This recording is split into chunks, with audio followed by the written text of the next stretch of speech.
My culture of choice is the homeless people of Lincoln. I've interviewed various people that communicate with this culture.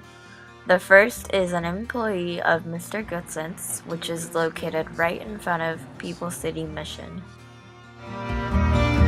You better hold your... What are some stories or experience that you had with them?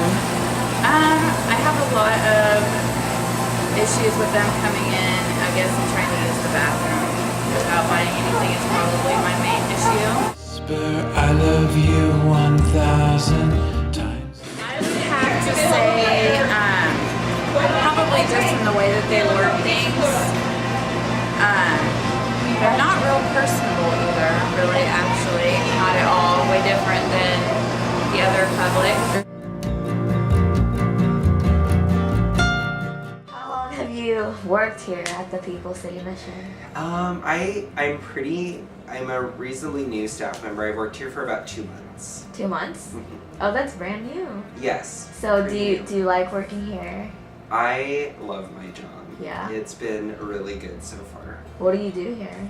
I am a mission supervisor, so that means checking people into the mission, going through their files, Yeah. getting them medication if they need it, getting them food, like doing the food scanning, getting like late night passes, enforcing rules, counseling people. Wow, you're a busy man. Yes, it's just a genre of things, so it's good. You better hold your lover down.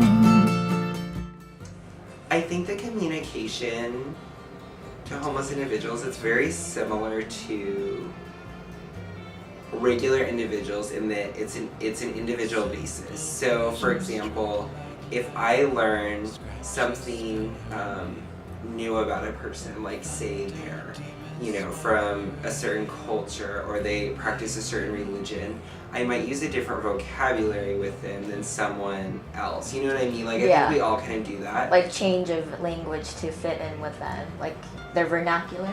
Yes, yeah. So I think with homeless individuals, I wouldn't say there's a rule across the board by any stretch, because our clientele are very diverse. So we have individuals here who psychologically, physically, in every way are just like, your regular working class American, just they Yeah. have bad luck. Yeah. We also have people who struggle with mental disorders. We have people who struggle with addictions. We have people who struggle with other things. And so I think each person communication will differ with.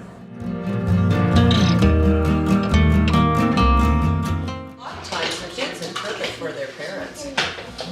Because is it like most of the time the kids know how to communicate better? Oh, Or is because they learn English here. Yeah. And English isn't a problem. once a week, once a month, we come down and help with the food service. So we really get to see them in action with their parents. And I can see that some of the parents, especially with the Sudanese kids, they don't know English very well. So they do the communicating for them.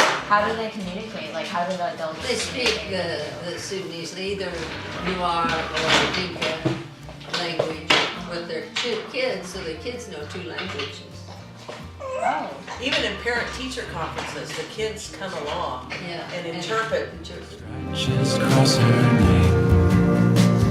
Whisper. Well, the first time they bring them in here, we had one gal, she never left her child. So having them trust us with their child very hard. was initially hard. Once they see that their kids are having a good time, they can't wait to have this hour that we provide for them to maybe take a shower or do some laundry.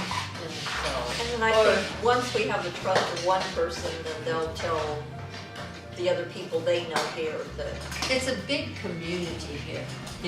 I was saying this lady that wasn't Bailey's mom brought her here because it doesn't matter. Somebody will take care of the kids. Right. They'll just they'll come pick them up or. Yeah.